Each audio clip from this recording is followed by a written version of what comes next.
Niekas tiek nepasitarnavo žmogui, niekas neiškėlė taip aukštai jo dvasios ir niekas tiek nekentėjo kartu su žmogumi kaip knyga. Prieš ją nuglanksta visi pasaulio stebuklai. Ji visų mokslo ir technikos laimėjimų rūšys, visų mūsų dvasinių galių motina. Kieno gili knygos šviesa mus vedė ir veda pasaulio ir mūsų pačių širdies labirintas. Salomėja Nėris, draugystė. Tai keikia prakeiksmų pasauliui, išsekė lūpos pranašų.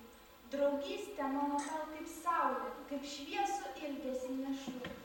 Ak ilgos naktis, juodas delčius, padangės pilnas debesų. O vis dėlto, sakyk, kodėl čia, kodėl taip žemėje šviesu? Jei tu manai, kad saulė, klysti, nes saulė teka mum kas ryt. Tai mūsų didelė draugystė, mūsų kraujo muzika skaidri. Dėl jos mes žemėje gyvename, dainuojame dainas dėl jos ir namais rodame, ir ošia girios žaliosios. Iš draugų laiškų sužinojome apie Rusiją tai, ko nėra nė viename vadovėlyje. Apie žvalgės Sibiro žemas, apie Jenisėjų Ąžuolų upę, apie paslaptingąją tainą, apie tai, kad būtent Krasnojarske buvo pastatyta pati aukščiausia Rusijoje naujametinė eglutė. Kad Krasnojarsko 64-oje vidurinėje mokykloje yra nemažai mokinių, turinčių lietuviškas šaknis. Savo gimtosios lietuvių kalbos jie mokosi sekmadieninėje mokykloje.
Gražu todėl, kad vien tai, kad projektas yra tarptautinis, tai yra labai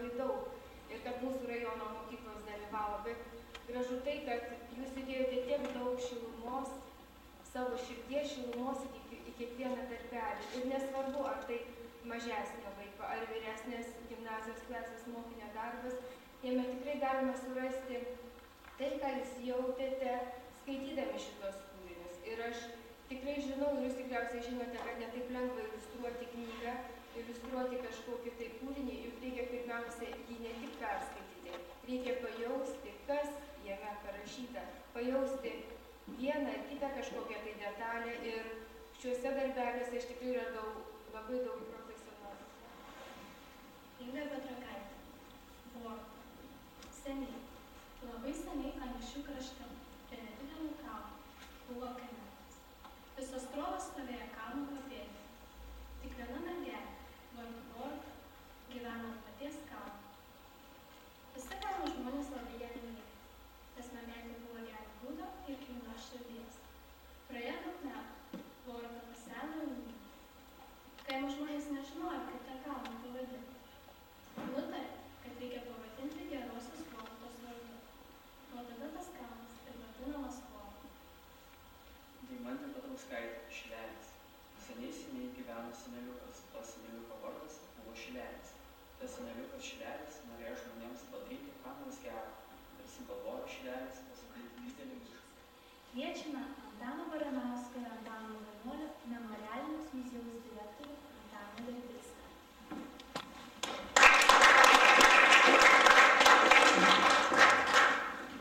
Pirmiausia, tai nuo neatmenamų laikų pirmas turbūt atvejis, kai vienuoliečiai čia šitoje salėje vėl. Tai tikrai tuo ypatingai pagerbėte Antaną Žukauską vienuolį. Žinoma, vienuolis iš savo 75 gyvenimo metų 53 gyveno valstybėje, Rusijos imperijoje ir Tarybų Sąjungoje, kur būtent rusų kalba buvo valstybinė kalba ir rusų kalba jam be jokios abejonės buvo be galo svarbi. Dėkoti visiems tiems, kas vykdė šitą grandiozinį projektą. Jūs turbūt nelabai įsivaizduojat, ką jūs padarėte.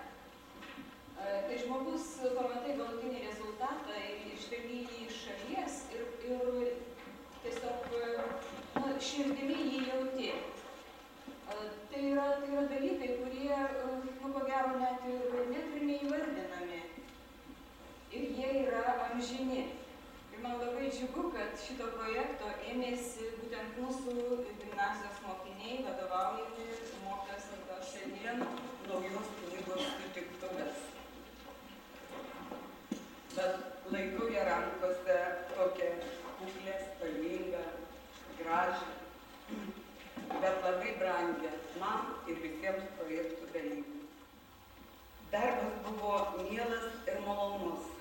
Aš taip pat, kaip mano kolegė mokytoja, galvoju, kad mokiniai ir baigę mokyklą prisimins darbą projekte, todėl kad tapome draugai, dirbdami kartu.